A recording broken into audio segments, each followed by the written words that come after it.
Subscribe करें और bell दबाएं ताकि कोई खबर रह न जाए।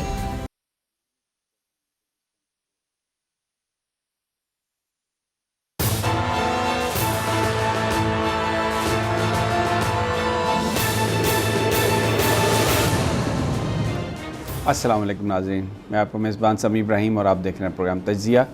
स्टूडियोज़ में हमारे साथ हमारी को एंकर अलीना इलियास और हमारे correspondent senior correspondent supreme court के जनाब तैयब बलोच साहब हैं। और इसके अलावा हमें स्काइप पर फ़ख्र रहमान साहब ने ज्वाइन किया है। एजाज़ बाकरी साहब लाहौर से हमारे साथ होंगे और सलाउद्दीन साहब कराची से हमारे साथ हैं, हमारे नुमाइंदे हैं। गर्मा गर्म ख़बरें हैं फेडरल कैपिटल से। बड़ी आज कौमी असम्बली में ख्वाजा आसिफ साहब ने एक करारदाद पेश की है और उसमें उन्होंने मुतालबा किया है कि फ़ौजी अदालतों में मुकदमे चलने चाहिए। PTI के हवाले से बात हुई है। दूसरी जानिब जहांगीर तरीन साहब लंदन में और बड़ी अहम मुलाकातों की वो कोशिश कर रहे हैं वहाँ पे। तो जो करने गए हैं क्या वो उसमें कामयाब हो जाएंगे? और पीपल्स पार्टी और मुस्लिम लीग नून के बीच हमें इख्तलाफात कुछ बढ़ते हुए नज़र आ रहे हैं। उसमें एक तो मामला क्रिकेट बोर्ड के चेयरमैन नजम सेठी साहब का ये बड़ा पब्लिक हो गया, लेकिन इस झगड़े ने बड़ा नुकसान पहुंचाया पाकिस्तान को। और हम जो एशियन चैम्पियनशिप है क्रिकेट की उसके हम होस्ट थे, लेकिन हमें बहुत कंप्रोमाइज़ करने पर मजबूर हम हो गए और एक अजीब सा फजूल सा हाइब्रिड सिस्टम वो कि जी वो बस अब पाकिस्तान और पाकिस्तान का मीडिया उसको बढ़ा चढ़ा कर बयान कर रहा है। सिर्फ 4 मैच पाकिस्तान में और कौन कौन सी टीम है, वो एक नेपाल है, बांग्लादेश है और अफ़गानिस्तान, और बाकी सारे मैचेस श्रीलंका में। सवाल ये है कि भारत को कौन सा कानून ये इजाज़त देता है कि वो सियासत इसमें ले आए, और किस कानून के तहत वो ये कह रहा है कि हम पाकिस्तान में मैच खेलने के लिए तैयार नहीं है और कोई इस पर बात नहीं कर रहा, मीडिया इस पर साइलेंट है। और आखिर में 4 मैचेस पाकिस्तान में, बाकी श्रीलंका में, और हमें कहानियाँ सुनाई जा रही हैं और इसको बड़ी एक फ़तह। तो ऐसा लग रहा है कि बिल्कुल लेट गई है हुकूमत इंडिया के सामने या अपने वेस्टर्न मास्टर्स के सामने, और क्रिकेट जैसी चीज़ पर भी इन्होंने कंप्रोमाइज़ कर लिया। फिर उसके बाद कराची की जो सियासत है, मेयर का इलेक्शन बड़ा अहम इलेक्शन, और उसमें लोगों, क्योंकि ये पार्टी बेस्ड इलेक्शन है तो लोगों ने वोट दिए, बल्ले को वोट दिए, जमात इस्लामी को वोट दिए, पीपल्स पार्टी को वोट दिए। लेकिन अब जो ख़बरें आ रही हैं वो 30 जो चेयरमैन हैं, वाइस चेयरमैन यूसीज़ के, वो कह रहे हैं जी कि हम तो हिस्सा नहीं लेंगे। किसने उनको मना किया कि वो हिस्सा नहीं लेंगे? गिरफ्तारियाँ हुई, और जिस तरीके, ये कैसे मुमकिन है कि जो बंदा इलेक्शन लड़ता है यूसी का, वो चेयरमैन या वाइस चेयरमैन बन के उसके बाद मेयर का जब इलेक्शन है तो वो कहता है जी मैं तो वोट ही नहीं दूंगा। और भाई क्या उसको दिखा दिया आपने कि वो डर के मारे भाग गया और वोट देने के लिए तैयार नहीं है? तो एक बड़ी अजीब, फिर इलेक्शन कराने का क्या फ़ायदा अगर आपने इलेक्शन किसी और सिंबल पे आए और उसके बाद जो जीतने वाले हैं वो किसी और तरफ उसका फैसला कर दें? तो ये ढकोसला और ये ड्रामा इलेक्शन का क्या ज़रूरत है? फिर हमें तो निकल आए, इससे छोड़े पड़े इस सारे निज़ाम को, इस सारे सिस्टम को। बहरहाल ये हमारे मौज़ूआत हैं, और सबसे पहले मैं सलाउद्दीन जो हमारे नुमाइंदे हैं, क्योंकि ये कराची का जो मामला इंतखाबात का ये बड़ा अहम है। सलाउद्दीन, कुछ आपको पता चला कि ये 23 जो यूसी के चेयरमैन वाइस चेयरमैन हैं ये हैं कहाँ पे? क्योंकि हम कोशिश कर रहे थे किसी को लाइन पे ले लें, फ़ोन बंद हैं और किसी खुफिया मकाम पर बैठे हुए हैं। आपके पास क्या इत्तलात हैं सलाउद्दीन? हाँ जी, बिल्कुल, आपने भी जिक्र किया कि बड़ा अहम है ये इलेक्शन जो मेयर का है। इसमें हाफिज नईमुर रहमान का मुकाबला जो है पीपल्स पार्टी के मुर्तज़ा वहाब से है, लेकिन नंबर गेम जो है इसमें बड़ी अहमियत की हामिल थी। जिस तरह ही PTI ने जैसे ही ऐलान किया था कि वो जमात इस्लामी को वोट देंगी, हाफिज नईमुर रहमान को मेयर का इंतखाब का वोट देंगी, तो उसके बाद से जो है वो काफ़ी जो है वो हलचल पैदा हो गई थी, क्योंकि नंबर गेम जो है वो हाफिज नईम का बढ़ गया था अगर देखें तो। उसके बाद से जो है ये भी खबरें इतलात आनी शुरू हो गई थी कि अब जो है उनके जो चेयरमैन हैं वो टूटना शुरू हो गए हैं, लेकिन वो मंजर आम पर नहीं आ रहे थे। आज जो है एक ऐसे मुकाम पर वो मंजर आम पर आए हैं, उन्होंने वहां पर आकर ये बताया है कि वो जो है वो अब जो है वो हाफिज नईम रहमान को वोट कास्ट नहीं करेंगे और कौंसल में आकर भी वोट के लिए नहीं आएंगे, किसी दूसरी जमात को भी वो वोट कास्ट नहीं करेंगे। साथ में उन्होंने जो अपने तहफ़्फ़ुज़ात का इजहार किया है, उनका ये तहफ़्फ़ुज़ात उन्होंने जाहिर किए हैं कि जो मुकामी क़यादत है तहरीक इंसाफ की, उन्होंने अज़ खुद जो है वो फैसले लिए हैं, उनको कुछ मालूम नहीं है बहुत सारी चीज़ों का, इसलिए जो है हम जो है उनको नहीं ऑन करते और उनके फैसलों को हम अच्छा, नहीं मानते। इस्लाउद्दीन, ये जो मकामी क़यादत है ये इनका ताल्लुक नेपाल से है, कराची से नहीं है इनका ताल्लुक? जो मकामी क़यादत है वहाँ की, जिनको पता ही नहीं है। मुकामी क़यादत का ताल्लुक भी बिल्कुल कराची से ही है, जिन्होंने ये फैसले किए हैं, लेकिन वो कह रहे हैं कि हमें जो है इन्होंने उसमें ओनरशिप नहीं दी, हमसे तो कुछ किस फैसलों चीज में की ओनरशिप पीपल्स पार्टी ने दे दी है इन्हें? को खास को बड़ी चीज की ओनरशिप मिली होगी डेफिनेटली। फिर ये तो मुझे लगता है मामला ओनरशिप पे फंस गया आगे। बिल्कुल ऐसा हो सकता है, क्योंकि जाहिर है दूसरी जमात भी चाह रही थी कि पीपल्स पार्टी भी चाह रही थी कि जो हाफिज नईम रहमान के जो वोट हैं वो कट जाएं किसी तरीके से, और दावा भी करते रहे हैं मुख्तलिफ प्रेस कॉन्फ्रेंसेज के अंदर। सईद गनी को भी हमने देखा, उन्होंने दावा किया कि बहुत से चेयरमैन वोट देने नहीं आएंगे, और इसी तरह दीगर जो है वो क्या उनके रहनुमा है वो भी इस तरह के दावे करते रहे हैं। तो इससे यही जाहिर होता है कि उनसे कहीं ना कहीं बैकडोर राब्तों में थे ये सारे चेयरमैन, और आज उन्होंने जो बाकायदा ऐलान कर दिया और उनका एक ही मुतालबा सामने आया कि अगर जो है तहरीक इंसाफ के जो चेयरमैन हैं वो अगर उनसे राब्ता करते हैं तो वो उनके फैसलों के ऊपर जो है वो जाएंगे। तो बहरहाल वो जो चेयरमैन है वो तो पहले ही ऐलान कर चुके हैं कि किसको आपने वोट देना और किसको नहीं। फिर मैं अलीम आदिल शेख साहब को भी देख रहा था, उनका भी जो बयान है उनका, बल्कि उन्होंने तो ये कहा कि जो लोग वोट नहीं देंगे उनके ख़िलाफ़ हम 63 ए के तहत हम उनके ख़िलाफ़ कार्रवाई करेंगे, उनको पार्टी से निकालेंगे। तो ये चीज़ें तो चल रही हैं। लेकिन बहरहाल मैं तो जनाब ये फ़खर रहमान साहब, ये सूरत हाल है कराची के इंतखाबात की कि वो जो यूसी के बेचारे चेयरमैन और वाइस चेयरमैन हैं वो किसी जगह पर हैं, बैठे हुए हैं, इकट्ठे हैं, फ़ोन उनके ऑफ हैं, मीडिया से भी बात नहीं कर रहे हैं, बस जो उन्होंने कहना था वो उन्होंने कह दिया कि जी चेयरमैन साहब हमसे जूम पे बात करें, और उनको तो बहुत सारे जो चीज़ों का पता ही नहीं है मकामी क़यादत को, और हम समझते हैं ये बड़ी अजीब सी सूरत हाल है।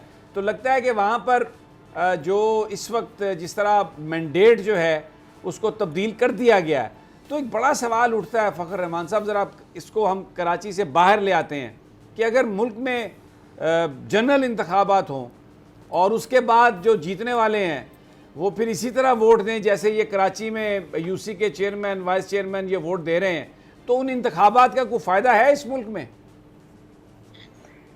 जी समी, बहुत शुक्रिया। देखें, ये वाक़या जो इस वक्त कराची में पेश आ रहा है, एक तो आप इसको कह सकते हैं कि ये जमहूरियत जो है वो हाईजैक होने का पहला वाक़या है।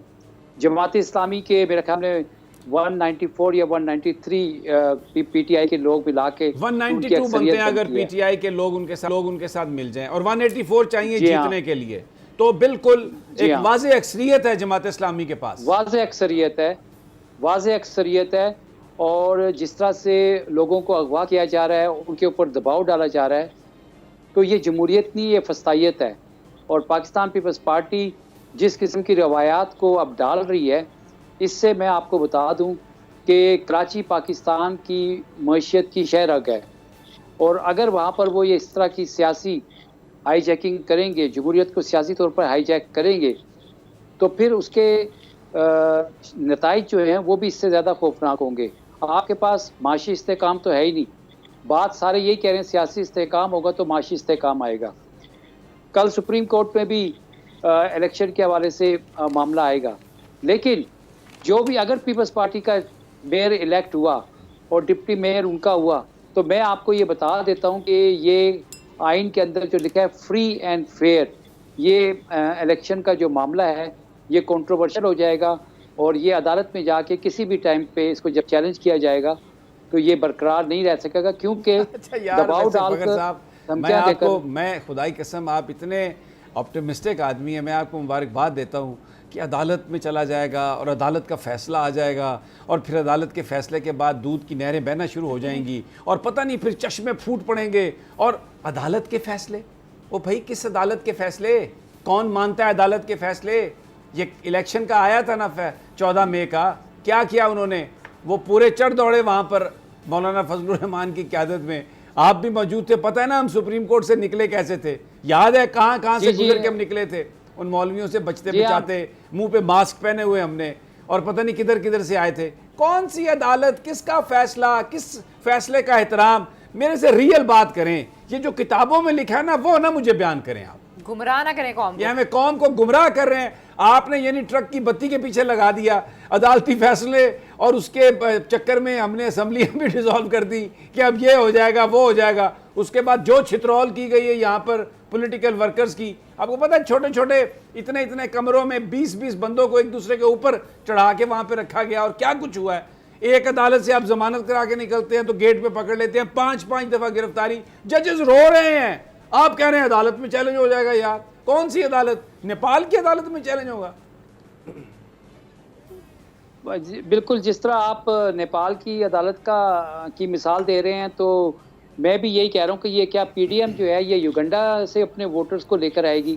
ला सकती है, यकीन करें, ये इतने रिसोर्सफुल लोग हैं। मेरी बात सुने, ये दुनिया के किसी खित्ते में भी, ओ भाई ये पाकिस्तान में बैठ के जो लोग लंदन में है, अमेरिका में, उनके खिलाफ ये FIR दर्ज कर रहे हैं, उनके अजीज़ों अकारब को पकड़ने का मंसूबा बना रहे हैं। इनके बड़े लंबे हाथ हैं पीडीएम वालों के, भाई नजर नहीं आते, इनविजिबल हैंड्स। बिल्कुल समी, अगर आप देखें 14 महीनों के अंदर फिर जो रिजल्ट सामने आया वो यही आया कि दुनिया आपसे बात करने के लिए तैयार नहीं है, दुनिया आपकी माली तौर पर मदद करने के लिए तैयार नहीं है, सरमायाकार पाकिस्तान में आने के लिए तैयार नहीं है। अगर आप पासपोर्ट ऑफिस चले जाएं तो वहाँ पर कितारें इस तरह लगी हैं जैसे हिजरत का समा है 1947 का, लोग यहाँ से हिजरत करने की तैयारियाँ कर रहे हैं, इतने ज़ोरों शोर से वो पासपोर्ट बनवा रहे हैं। पता नहीं उनको यही लग रहा है जो सारी आपने रूल ऑफ लॉ की बातें ये गिनवाई हैं। मैं तैयब की तरफ जाता हूँ। आप देखें जो माल बनाने वाले हैं तैयारी नहीं कर रहे हैं, जो भुक्खे हैं ना वो यहाँ से जाने की बात सोच रहे हैं, और जिन्होंने माल बनाना है वो वहाँ से बिल्कुल आने का प्रोग्राम बना रहे हैं। अभी लंदन मुज़ाकरात हो रहे हैं, टीमें पहुँची हुई हैं और ताऊ आने वाले हैं वापस, और माल इधर जिन्होंने बनाना है वो इधर ही है, बन रहा है माल, ऐसे ऐसे ऐसे बन रहा है माल। तैयब बलोच, ये सुप्रीम कोर्ट ऑफ पाकिस्तान, अब ये क्योंकि जिक्र छेड़ दिया फ़खर रहमान ने, तो 3 मेंबर बेंच वही सुना है बैठेगा, और जो बड़े बेंच की इस्तदाद थी वो तो नहीं मानी। लेकिन यह आज तफसीली फ़ैसला भी आ गया है जिसमें बड़ा मतलब ये आइन और कानून के मुताबिक है फ़ैसला। लेकिन एक सवाल ये है कि अब ये फ़ैसले जो हैं, एक छोटी सी बात मैं आपको बताता हूँ। जब मैं अमेरिका में गया ना तो बड़े अखबारात का जाने का ऑफिस था, बहुत दिल कर रहा था, तो न्यूयॉर्क टाइम्स में भी गया मैं। तो वहाँ पर मुझे एक कमरे में मैं गया, पता चला कि बड़ी फाइल्स पड़ी हुई थी, और वो उसमें ख़बरें थी बहुत ज़्यादा, वो जो छोटी छोटी जो फ्लॉपीज़ होती हैं भरी पड़ी थी। तो उन्होंने कहा कि ये वो ख़बरें हैं जो बिल्कुल सही ख़बरें हैं, सच्ची ख़बरें हैं, रिपोर्टर्स ने फ़ाइल की, लेकिन एडिटोरियल बोर्ड जो है उसने फ़ैसला किया कि ये नहीं छपनी। तो मेरा एक सवाल था, मैंने कहा भाई सच्ची ख़बरें हैं, सब कुछ है, तो फिर भी नहीं ये छपी, एडिटोरियल बोर्ड कैसे फ़ैसला करता है? तो उन्होंने कहा कि देखें एडिटोरियल बोर्ड के अपने म्यार होते हैं, वो अपने हिसाब से फ़ैसला करता है। तो ये बस इधर किताबों में, इधर अलमारियों में सजे हुए हैं, हमने रखे हुए हैं, ये बड़े ज़बरदस्त ये स्टोरीज़ हैं। तो फ़ैसले बड़े ज़बरदस्त हैं सुप्रीम कोर्ट के कई, लेकिन अब वो किताबों में ही हैं बस। 14 मई का इंतखाब बिल्कुल आइन और कानून, लेकिन जो भी आइन और कानून की बात करता है उसके साथ जो होता है इस मुल्क में, जिस तरह ये करते हैं, और ये टीवी पे आकर मजाक उड़ाते हैं, जो आइन और कानून की बात करते हैं उनका मजाक उड़ाते हैं, उनको कहते हैं तो पढ़ के अंदर कर देंगे।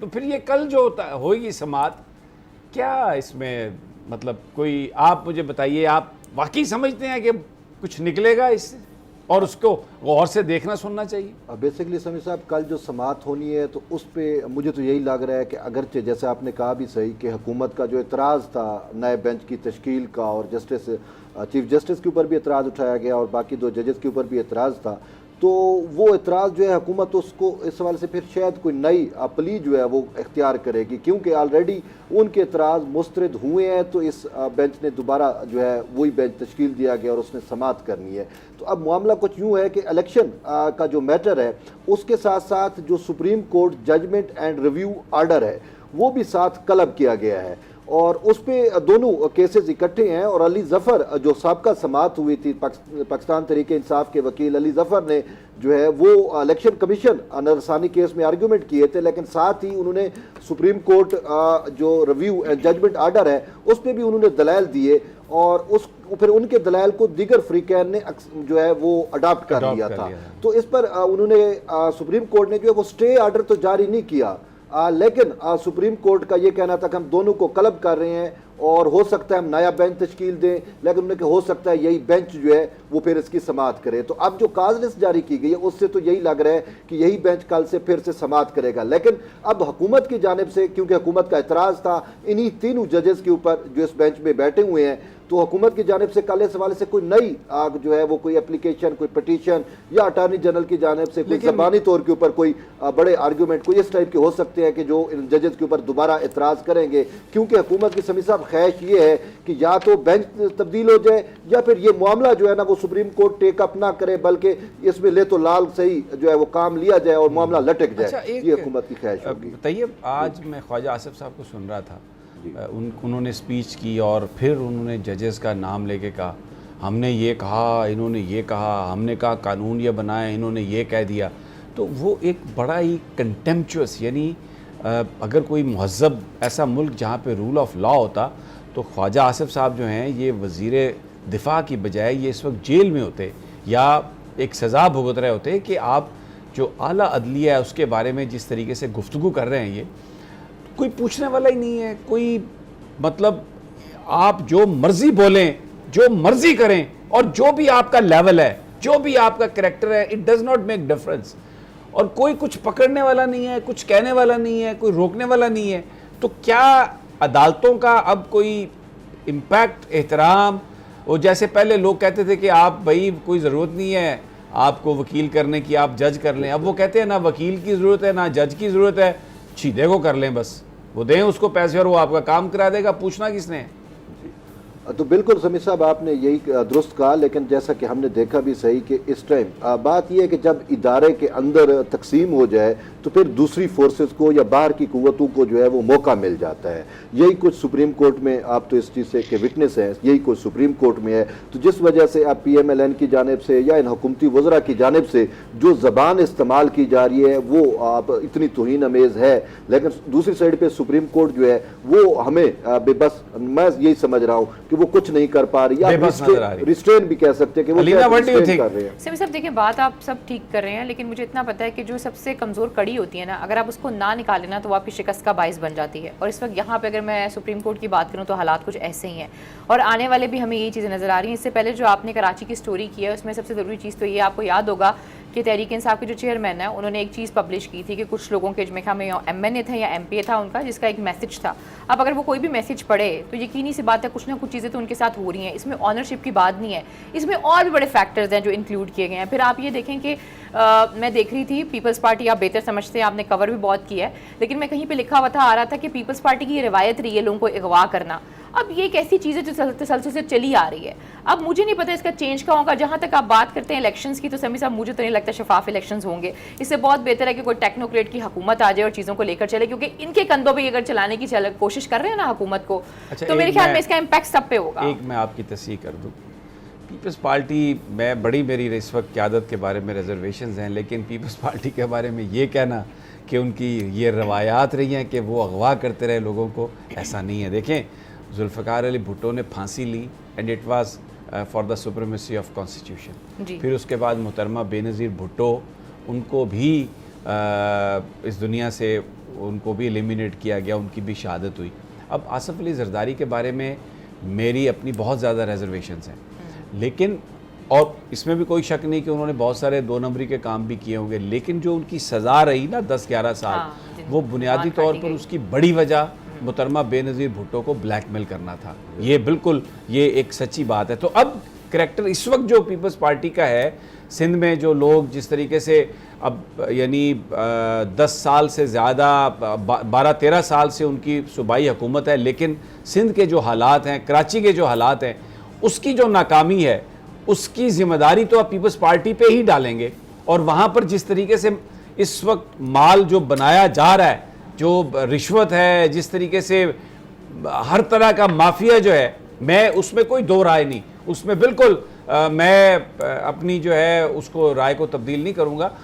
लेकिन ये कहना कि उनकी ये रवायत है लोगों को अगवा करना, तो ये बोलो मुझे थोड़ी सी प्रॉब्लम इस बात से है। बिल्कुल समी साहब, अगर हम देखें ना अभी मौजूदा सूरत हाल के अंदर भी, तो ये हमें वहद पाकिस्तान पीपल्स पार्टी नजर आ रही है जो ह्यूमन राइट्स को प्रोटेक्ट कर रही है। इवन के तो जेल में जो खवातीन के साथ हो रहा है उसके ह्यूमन राइट्स का क्या है? देखें, मुझे बताएं, जो लोगों को मारा जा रहा है इसकी ह्यूमन राइट्स का क्या है? वो तो जस्टिफाई कर रहे हैं उस चीज को। तरीके इंसाफ के लोगों के मुकदमात फौजी अदालतों में चलने का हो तो उसमें बिलावल भुट्टो जरदारी ने वादे तौर के ऊपर लेकिन बाद में उनका आया भी था, बाद उन्होंने कहा था कि ठीक है, मुखालफत तो की, ऐसी है रियासत के खिलाफ तो होनी चाहिए, मुखालफत भी की है। और अब भी वो अंदरूने खाता उनकी एक राय पाई जा रही है कि ह्यूमन राइट्स के ऊपर हम किसी का कोई समझौता नहीं करेंगे। ये बड़ा इंपॉर्टेंट है अलीना और तैयब, ये बड़ा इंपॉर्टेंट इशू है। जब ब्रेक पर जाना है, वापस आते हैं ना, तो इस पर करेंगे बात, क्योंकि ये बड़ा अहम इशू है। एक बड़ी सियासी जमात है और माजी में उसका करैक्टर बिल्कुल कुछ और था, लेकिन इस वक्त जो उसकी क़यादत है, जो कुछ पाकिस्तान में हो रहा है,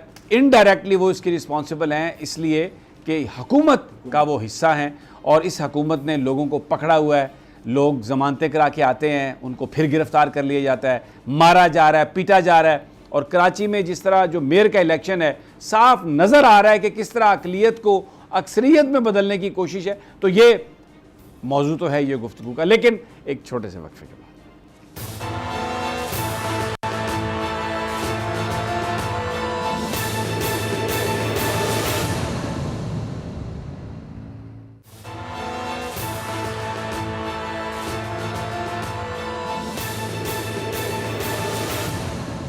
वेलकम बैक नाजरीन। पाकिस्तान की सियासत में हमें इस वक्त जो कुछ हो रहा है, अगर हम उसको देखें तो जो पार्टीज़ के मैनिफेस्टोज़ हैं, उसमें हमें वैसे नून लीग भी अपनी मजलूमियत का रोना रोती नज़र आती है। माजी में पीपल्स पार्टी को तो हमने देखा, उनके यहाँ तो मैयतें हैं, कोई इसमें शक नहीं है।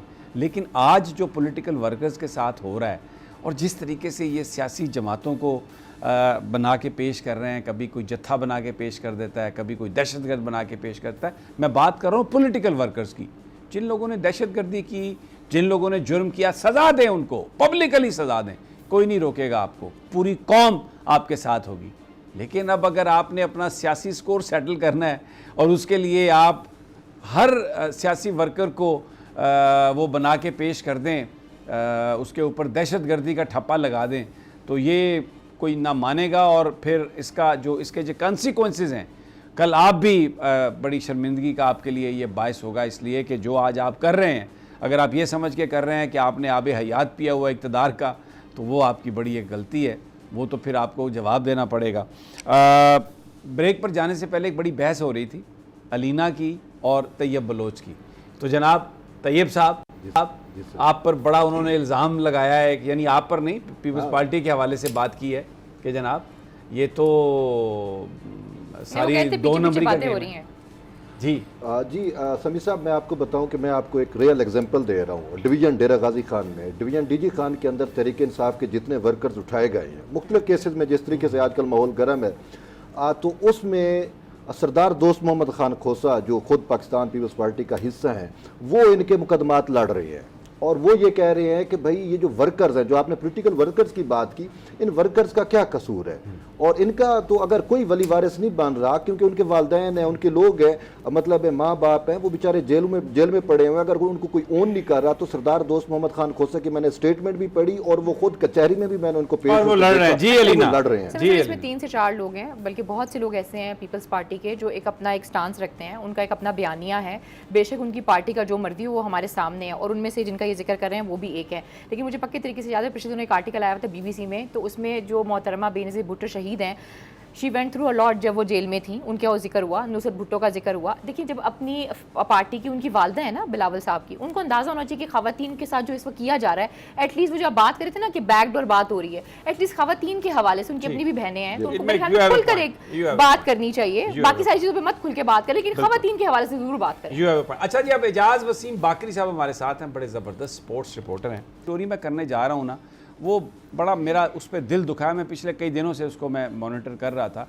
पाकिस्तान होस्ट था जो एशियन चैम्पियनशिप है क्रिकेट की, और भारत बीच में पॉलिटिक्स ले आया और उसने कहा जी हम तो पाकिस्तान नहीं आएंगे मैच खेलने के लिए। अब सवाल ये था कि जितना बड़ा मर्जी वो मुल्क है, जितना मर्जी उसका इन्फ्लुएंस है, लेकिन पाकिस्तान की टीम भी जो दुनिया की टॉप 3 टीम्स हैं उनमें से एक है और हम होस्ट हैं, तो किस तरह भारत इसमें पॉलिटिक्स को ला सकता है? तो चाहिए तो ये था कि हमारा फॉरेन ऑफिस, हमारी हुकूमत, हमारा बोर्ड बिल्कुल एक स्टांस लेता कि जनाब अगर आपने नहीं हमें पूरे हमारे राइट्स देने, और भारत भले उसकी जितनी भी अक्सरियत है जो भी है, हम इस गेम में हिस्सा नहीं डालेंगे और ये बिल्कुल इसकी इजाज़त नहीं देंगे कि आप गेम में पॉलिटिक्स ले आएँ। लेकिन यहाँ पर क्या किया इन्होंने, इधर अपनी लड़ाई पड़ी हुई थी शायद ज़का अशरफ साहब की और नजम सेठी साहब की, और फिर दूसरी तरफ जो हुकूमत है वो तो बिल्कुल लंबी पड़ी है, भारत को खुश करना चाहती है। बिलावल भुट्टो साहब गोवा से हुआ है और उन्होंने कहा जी मैं भारत तो नहीं गया था, मैं तो उसमें SCO कॉन्फ्रेंस में गया था। कमाल है यार, आप गोवा से होके आए और आप कह रहे हैं मैं भारत ही नहीं गया था।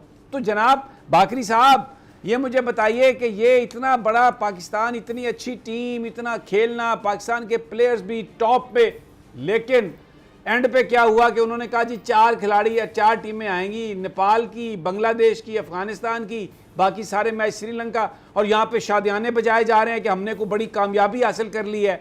ज़रा स्टोरी खुल के बताएं ना। स्पोर्ट्स रिपोर्टर भी अब क्रिकेट कंट्रोल बोर्ड से ताल्लुकात ख़राब नहीं करना चाहते, but we expect from you Bakri साहब कि आप सच बोलेंगे।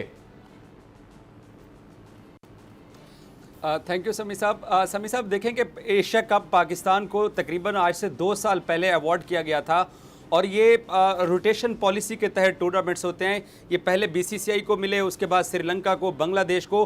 पाकिस्तान ने आखिरी मरतबा 2008 का एशिया कप अपने मुल्क में कराया था, तो अब ये 2023 का एशिया कप पाकिस्तान में करवाया जाना था।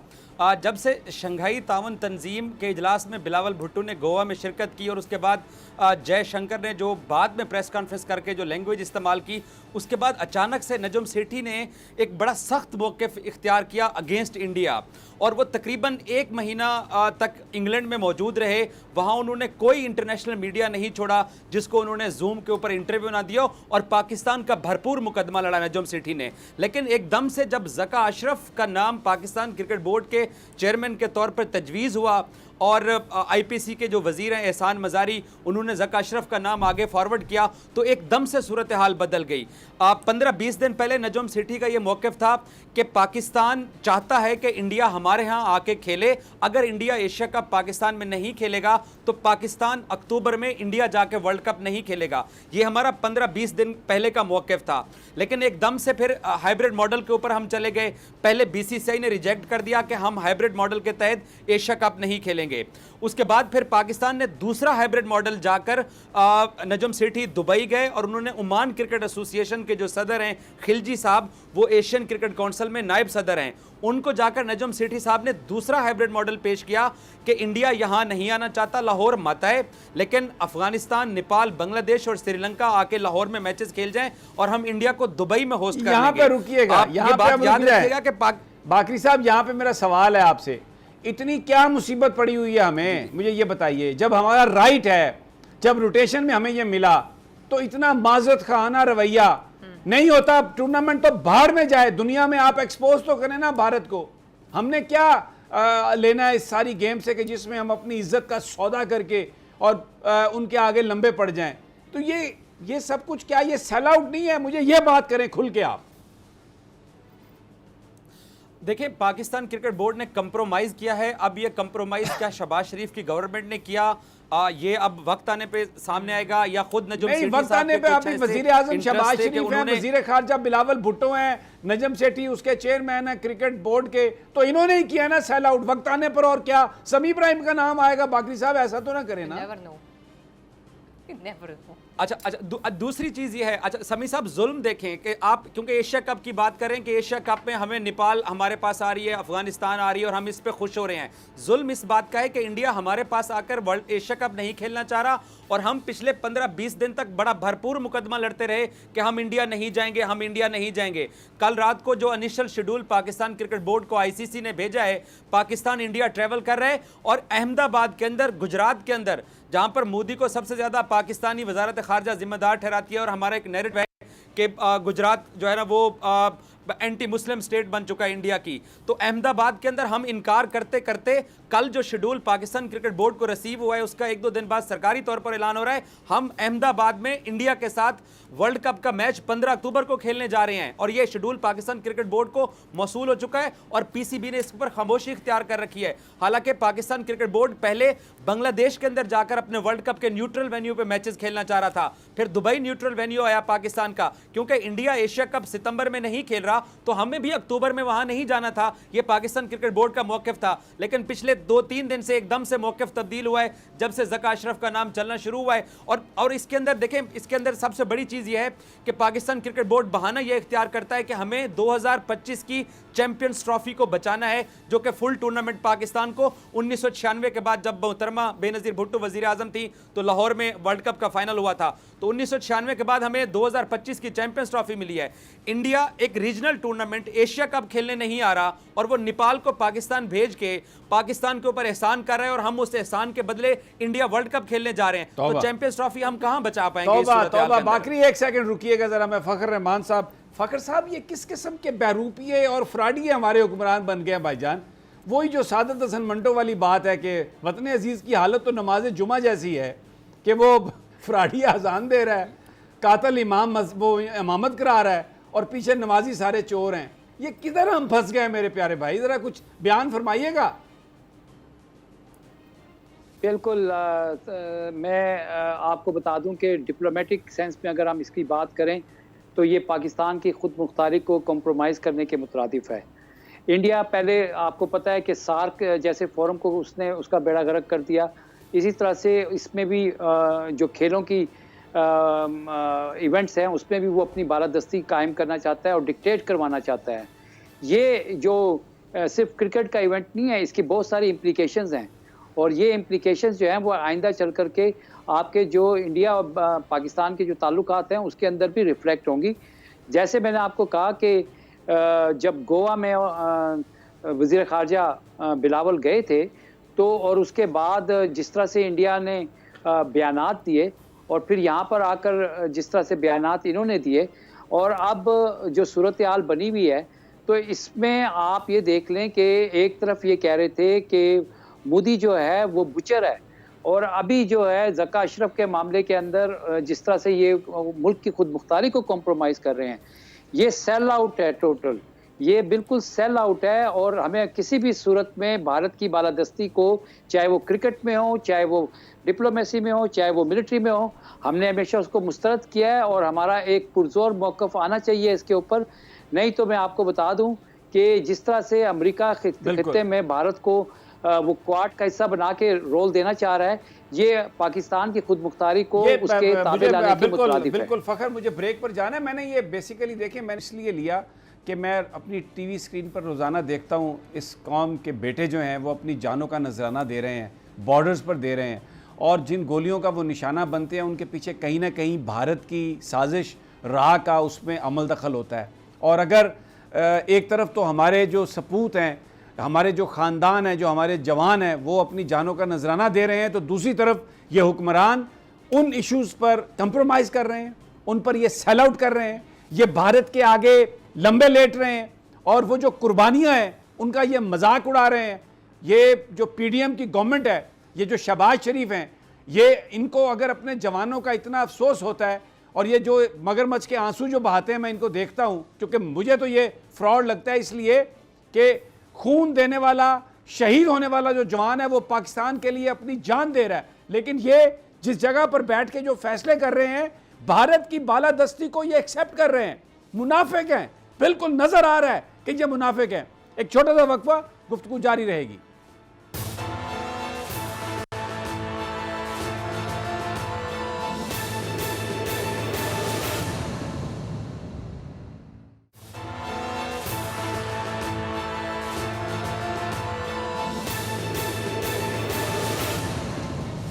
वेलकम बैक नाजरीन।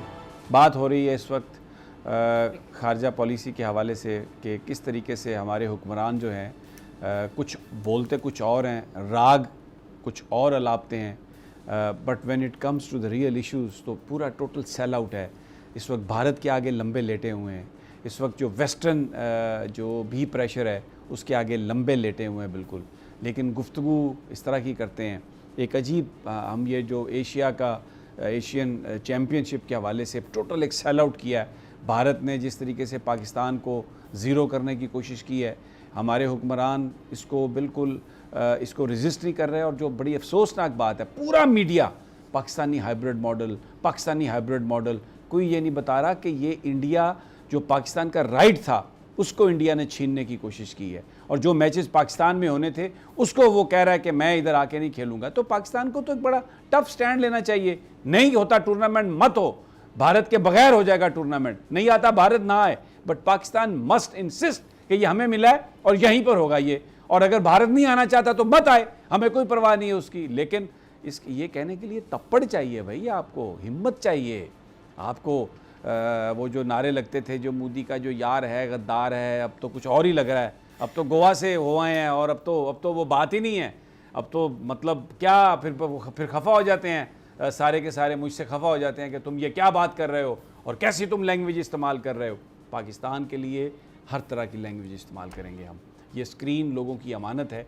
जो सेल आउट करेगा, भारत के आगे लंबा लेटेगा, हमारे जवानों की शहादतों को खुदा न खास्ता बेवकूफ़ करने की कोशिश करेगा, उसको एक्सपोज करना ये हमारा काम है और हम करते रहेंगे।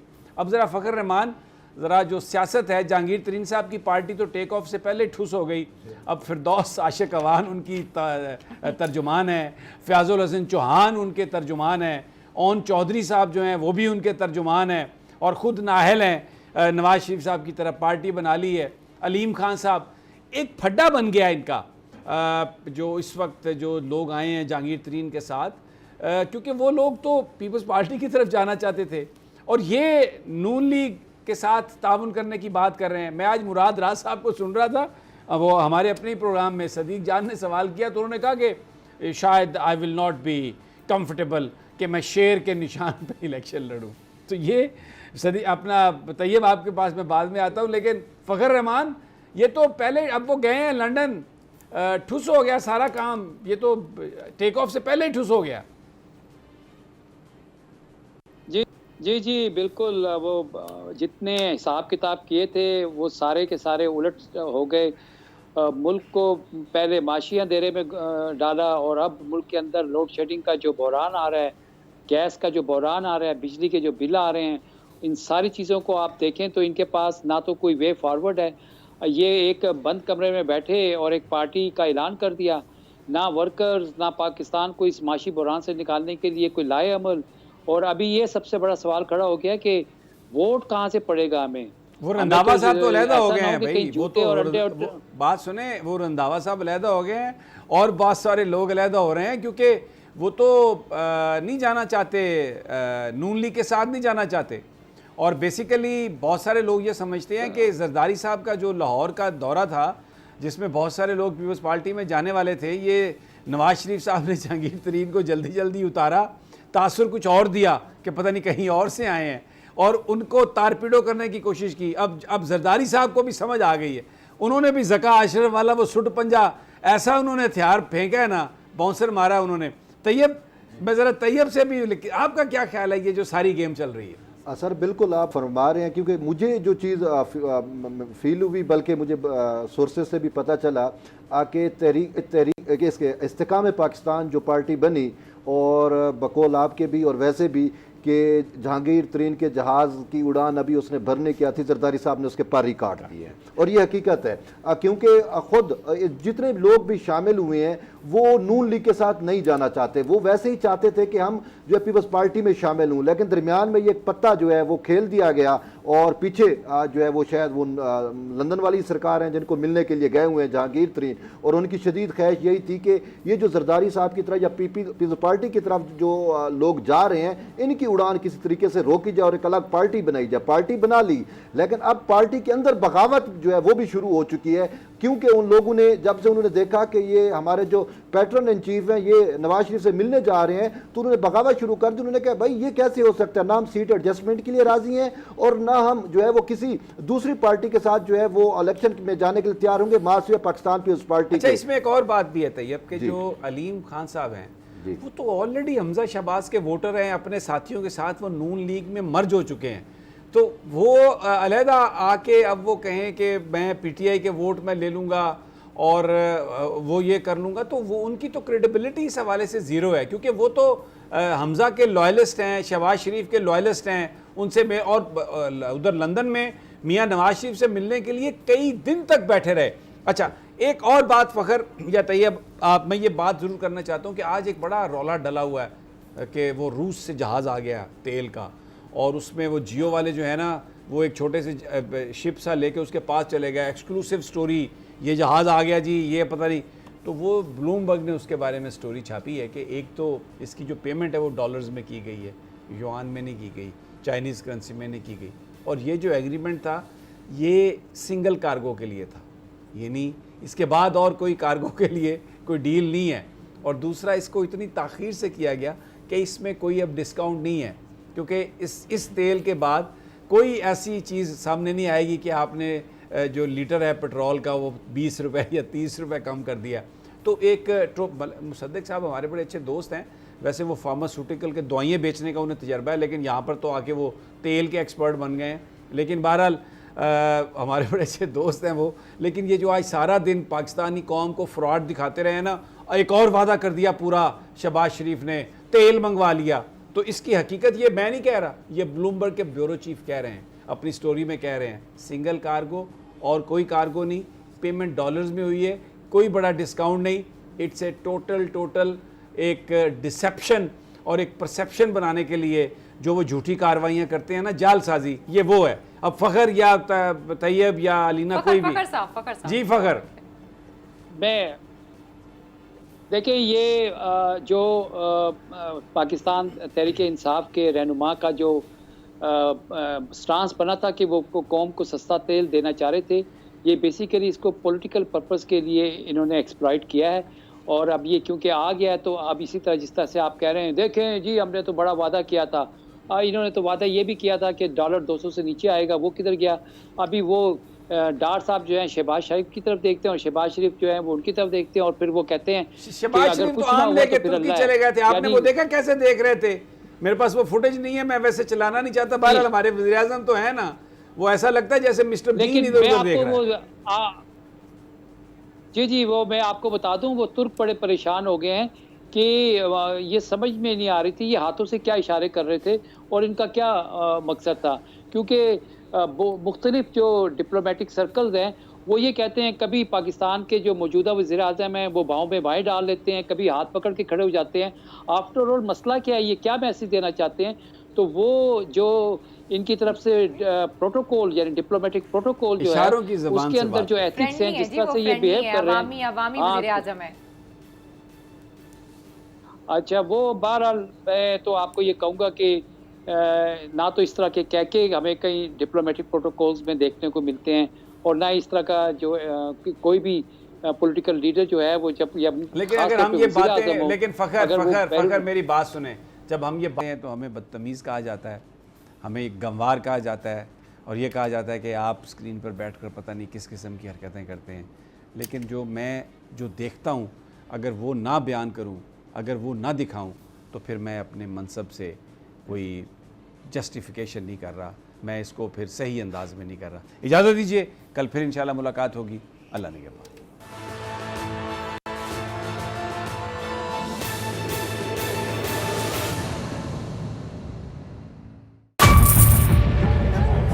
बजट 2023-24 की सबसे बड़ी ट्रांसमिशन, बोल एक मर्तबा फिर सबसे आगे।